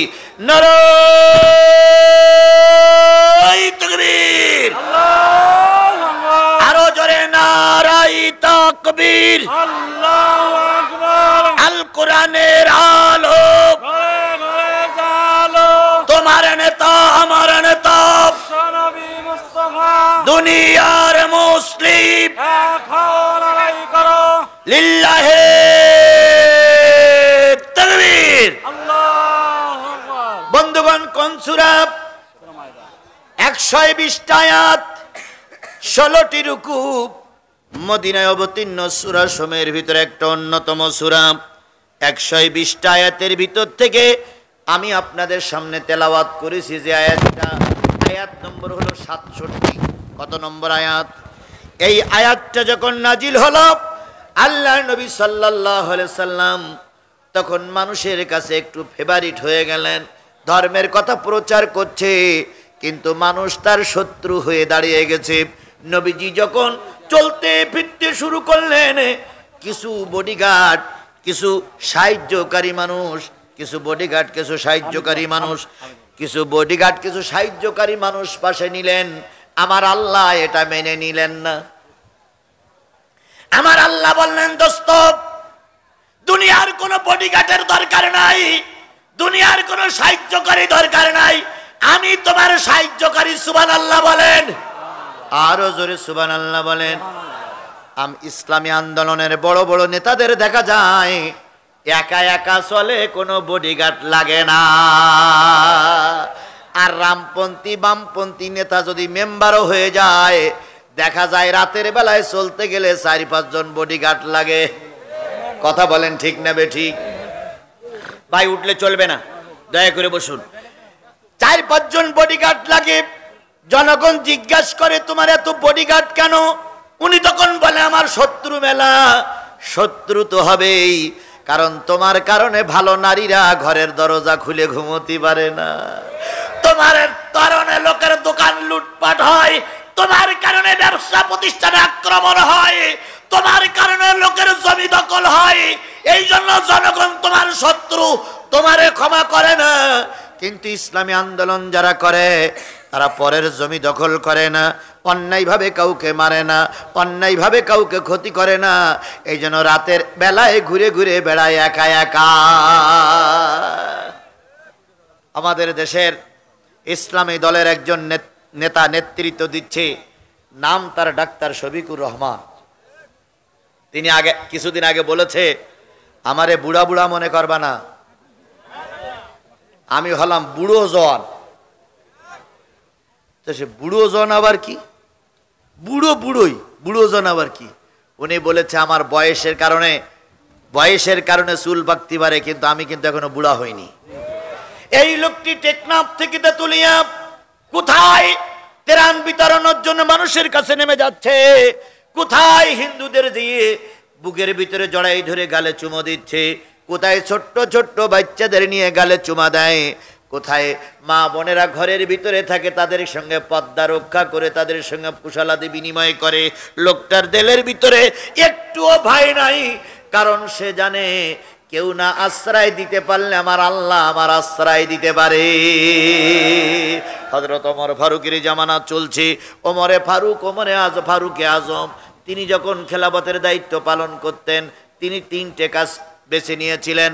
ফজরের নামাজ পড়ে তিনি মানুষের দ্বারস্থ হতেন, একটু বেলা হইলে তিনি রাষ্ট্রের কাজে যেতেন। আর দুপুর বেলা যখন হতো, তখন একটা গাছের নিচে তরবারিটা বালিশ বানিয়ে গাছের নিচে ঘুমিয়ে থাকতেন। পারবে আমাদের দেশের লোক? পারবে? আমাদের নেত্রী বলেছিল, এদেশ মদিনার সনদ দিয়ে চলবে। দীর্ঘ 15 বছর মদিনার সনদ দিয়ে দেশ চলেছে না ভাই? দীর্ঘ 15 বছর মদিনার সনদ দিয়ে দেশ চলেছে না? 93 লক্ষ না 93,000 মার্কিন মিলিয়ন না বিলিয়ন টাকা বিদেশের ব্যাংকে পাচার করেছে এই অবৈধ এমপিরা। আর এই টাকাগুলো যদি ফিরিয়ে আনা যায়, তাহলে 10 বছর না 9 বছর আমাদের দেশে কোনো জাতীয় সংসদে বাজেট পেশ করা লাগবে না। কি পরিমাণ খাওয়া খেয়েছে! আর এরা মদিনার সনদ করবে। আমার ভাইয়েরা, হযরত উমর ঘুমাতেন, বালিশ বানাতেন কি দিয়ে? তরবারি দিয়ে বালিশ বানাতেন। বিদেশি একজন লোক উমরকে মারার জন্য মদিনার মসজিদের সামনে এসে বলতেছে, ও মুসলমানেরা, তোমাদের সেই রাষ্ট্রনায়ক কই? মুসলমানেরা বলতেছে, কোন রাষ্ট্রনায়কের কথা বলতেছো? কয় ওমরে ফারুকের কথা বলতেছি। তখন মুসলমানেরা বলতেছে, উনি আমাদের রাষ্ট্রপতি না, উনি আমাদের খাদেম। সুবহানাল্লাহ বলেন, আর একটু জোরে বলেন সুবহানাল্লাহ। ওই গোয়েন্দা বিভাগের লোকটি বলতেছে, কোথায় তিনি? কয় জানি না, সকালবেলা শুনলাম তার উট হারিয়ে গেছে, আমার মনে হয় উট খুঁজতেছে। এবার ওই বিদেশি লোকটা বলতেছে, যার কথায় অর্ধেক পৃথিবী ওঠে আর বসে, তার উট হারাই গেছে, তিনি উট খুঁজতে গেছে, আর তোমরা আনন্দ করতেছো তোমাদের চাকরি থাকবে না যাবে। ওরা তখন বলতেছে ওমর যদি আমাদের চাকরি নষ্ট করতে চায়, ওমরকে আমাদের দেশের খলিফা হিসেবে আর রাখবো না, ওমরের খেলাফতের দায়িত্ব শেষ করে ফেলবো, ওমর আমাদের চাকরি নষ্ট করতে পারবে না, ওমরের চাকরি কিভাবে থাকবে তাই ওমর চিন্তা করুক। এর নাম নেতা, কথা বলেন ঠিক না বে ঠিক? এর নাম আদর্শবান নেতা। আর আমাদের নেতারা কি কায়দায় দিনের ভোট রাতে করে মঞ্চে দাঁড়িয়ে বলে এবারের মতন সুষ্ঠু নির্বাচন বাংলার ইতিহাসে আর কখনো হয়নি। আবার কেউ কেউ ইমাম রূপে পরিচয় নিয়েছে। আমরা মনে করি এ জায়গার ইমাম না জাহান্নামের ইমাম, ওটা আল্লাহ ভালো করে পরীক্ষা করে রেজাল্ট দেবে। ইমাম তো অনেক জায়গায় হয়, ঈদগার ইমাম হয়, মসজিদের ইমাম হয়, মাদ্রাসার ইমাম হয়, আবার যাত্রারও ইমাম হয়, জাহান্নামের ইমাম হয়। একজন লোক সব জায়গায় সভাপতিত্ব করে, সব জায়গায়, মাহফিলে সভাপতি, যাত্রায় সভাপতি, সিনেমায় সভাপতি, পুতুল নাচে সভাপতি, পয়লা বৈশাখে সভাপতি, স্কুলের সভাপতি, কলেজের সভাপতি। তো এক মাহফিল হবে, বড় বক্তা আসবে, তখন বলেছে যে আমার যদি সভাপতি না করিস তাহলে ও মাহফিল জল তোর করতে দেবো না। তখন ওই হুজুরি কাজ বলার পরে হুজুর দোয়া করতেছে, আল্লাহ যে লোক সব জায়গার ইমাম তার মরার পরে জাহান্নামের ইমাম বানাই দিও আল্লাহ। আমরাও দোয়া করি যারা এই নির্বাচনে কারচুপি করে বৈধ নেতাকে ফেল করে অবৈধ নেতারে পাশ করেছ, আল্লাহ যেন তাদের পুরস্কারটা এই কায়দায় দিয়ে দেয়। আবার ভাইরা, হযরত তোমার তরবারি মাথায় দিয়ে শুয়ে থাকে দুপুর বেলা। এবার একজন বলতেছে ও বিদেশের ভাই, তুমি যদি ওমরকে খুঁজতে চাও, ওই যে দূরে একটা বাবলা গাছ দেখা যায়, ওই বাবলা গাছের নিচে হযরত ওমর দুপুর বেলা হলে ওই ছায়া একটু বিশ্রাম করে, তুমি যদি ওখানেই বসো তা ওখানেই যদি বসে থাকো তাহলে ওমরকে পাওয়া যাবে। লোকটা চিন্তা করলো ভালো মৌকা, ভালো সুযোগ। লোকটা বাবলা গাছের মগডালে বসে আছে, কখন ওমর আসবে। কিছুক্ষণ পরে হযরত ওমর ঘোড়ায় চড়ে আসলেন। ঘোড়াটা দূরে একটা শিকড়ের পরে বেঁধে ক্লান্ত পরিশ্রান্ত হযরত ওমর তরবারিটা মাথায় দিয়ে গাছের তলায় শুয়ে পড়েছে। যেই না শুয়ে পড়েছে সেই ক্লান্ত পরিশ্রান্ত ওমরের চোখে ঘুম এসে গেছে। বিদেশি লোকটা চিন্তা করলো এই না সুযোগ, এবার মেরে কাল্লাটা নিয়ে দেশে ফিরে যাব, অনেক পুরস্কার আমি পেয়ে যাব। এই কথা বলে হযরত ওমরের মাথার কাছে এসে ওমরের চুল ধরে কেবল কাল্লায় কোপ দেবে, এমন সময় পিছন দিক থেকে বিরাট একটা বাঘ এসে পিছন দিক থেকে শব্দ করতেছে হলুম। লোকটার হাতের থেকে তরবারি পড়ে গেছে। তরবারি পড়ার পরে হযরত ওমরের ঘুম ভেঙে গেছে। হযরত ওমর বলতেছে, কি ভাই তুমি কে? তখন বলতে, হুজুর আমি আপনার সাথে মোসাফা করতে আইলাম। তো মোসাফা করতে আসলে তার তরবারি কেন? কয় খলিফাতুল মুসলিম বুঝেই যখন ফিরেছেন তখন দয়া করে আমাকে মাফ করে দেন। হযরত ওমর বললেন, যাও তরবারি সহ তোমাকে মাফ করে দিলাম। লোকটি যাচ্ছে আর বলতেছে, খলিফাতুল মুসলিমিন আপনার কোন বডিগার্ড আমি পাইনি, কিন্তু আপনি দিনের সৈনিক, আপনার বডিগার্ড হয়েছে জঙ্গলের বাঘ। আমরাও দেখেছি বাংলাদেশ জামাত ইসলামী বিএনপির নেতা কর্মীরা যখন রাজপথে কোন রকম ফয়সালা করতে পারছিলেন না, ময়দান ছেড়ে যখন ঘরে ফিরে আসতেছিলেন, ঠিক সেই সময় আল্লাহ পাক কিছু কিশোর, কিছু ছোট ছোট যুবকদের ময়দানে নামাই দিয়ে ওদের আন্দোলনের কাছে এই পেতনির বাচ্চা পেতনি পালাই যেতে বাধ্য হলো। এই জন্য সাহায্যকারী কে? আরো জোরে বলেন, সাহায্যকারী কে? তোমাদের চেষ্টা যখন শেষ, আল্লাহর রহমত তখনই শুরু। নবীজি চিন্তা করলেন, বা নবীর কিছু লোক পরামর্শ দিল, ইয়া রাসূলুল্লাহ আপনাকে লোক মেরে ফেলবে, আপনাকে লোক ক্ষতি করবে, আপনি বডিগার্ড রাখুন। আল্লাহ রাব্বুল আলামিন এবার নবীর এই বডিগার্ড দিকে বললেন, ইয়া আইয়ুহার রাসূল বাল্লিগ মা উনজিলা ইলাইকা মির রাব্বিক ওয়া ইল্লাম তাফআল ফামা বাল্লাগতা রিসালাতাহু ওয়াল্লাহু ইয়াসিমুকা মিনান নাস ইন্নাল্লাহা লা ইয়াহদিল কওমাল কাফিরিন। তিনটি অংশ। প্রথম অংশ হলো ইয়া আইয়ুহার রাসূল বাল্লিগ মা উনজিলা ইলাইকা মির রাব্বিক, হে আমার নবী, রবের পক্ষ থেকে যা এসেছে সব মানুষের কাছে পৌঁছায়া দাও। আবারও বলছি, এই যে দুই একজন করে লোক ওঠা, এটা কি ভালো লক্ষণ না খারাপ লক্ষণ? জোরে বলেন, ভালো লক্ষণ না খারাপ লক্ষণ? আচ্ছা, এখান থেকে 10 জন লোক যদি চলে যায়, যারা চলে যাচ্ছে ওনারা কি ওনাদের ক্ষতি করে গেলেন না আমাদের ক্ষতি করে গেলেন? ওনাদের ক্ষতি করে গেলেন। ও ভাই, যারা চলে যাচ্ছেন, আমি একজন মুসাফির, আমার নামে আগের জালেম সরকারেরা 20টা মামলা দিয়েছে, আমাকে 5 দিন গুম করে রেখেছিল। তাহলে আমি কি মাজলুম নই? তাহলে আমি একজন মুসাফির, আমি একজন মাজলুম ব্যক্তি। আমি আশা করি আল্লাহ আমার দোয়া ফিরাই দেবে না, কারণ আল্লাহ রসুল বলেছেন মুসাফিরের দোয়া আল্লাহ ফিরাই দেয় না, মাজলুমের দোয়া ফিরাই দেয় না। এবার যারা চলে গেলেন তাদের কাছে বলি, আপনার বাপ মা দাদা দাদি কবরে নেই, তাদের জন্য একটু দোয়া করার প্রয়োজন আছে না ভাই? আমি তো টাইম বেঁধেই দিয়েছি। সুতরাং আমি আশা করি এই কথা বলার পরে যদি মুসলমানের রক্ত শরীরে থাকে, কোরআনের মাহফিল শেষ না করে, মোনাজাত না করে আপনি বাড়ি যাবেন না। আর যদি এর পরেও যাই, তাহলে বুঝতে হবে যতই ওয়াজ করি ও আবু জেহেলের চামচা। আল্লাহ আমাদের সবাইকে হেদায়েত দান করুক।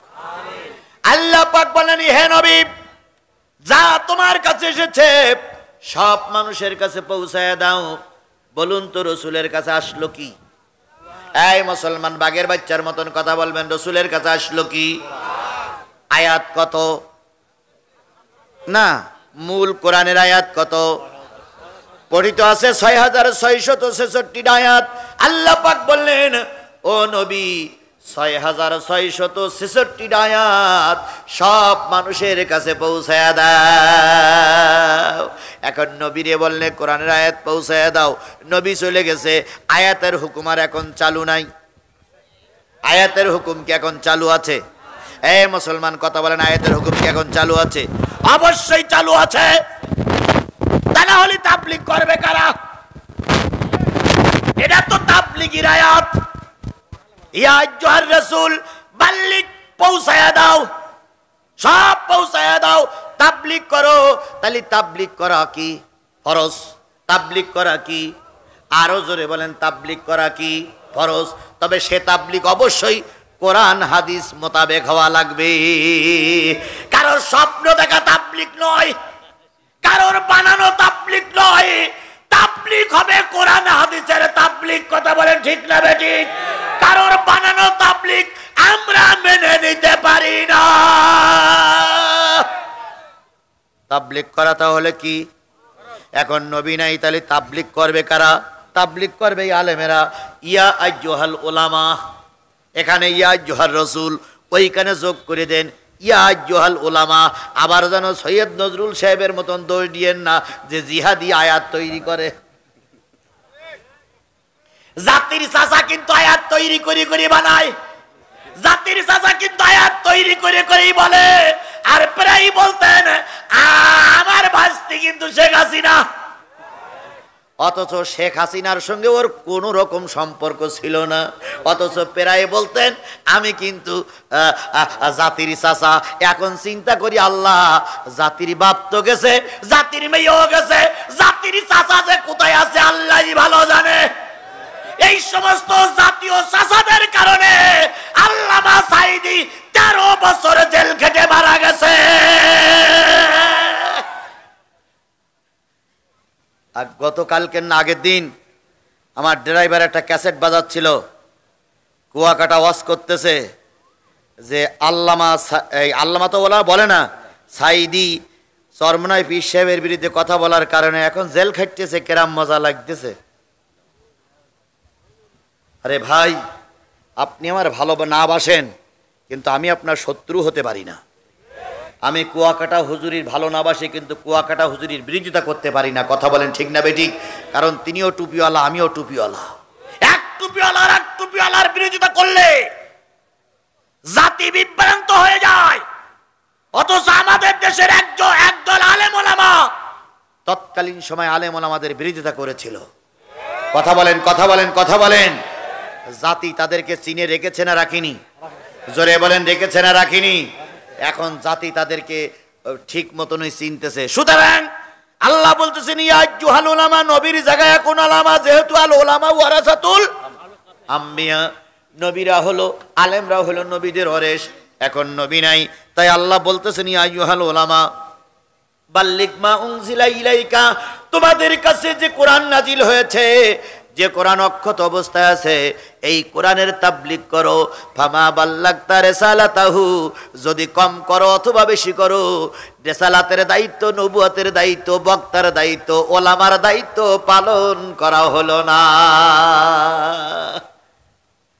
কিছু কিছু হুজুররা জিহাদের ওয়াজ বিগত 15 বছর করিনি, মোটে কথা বলতেই না, সাহস পাইলেও বলিনি।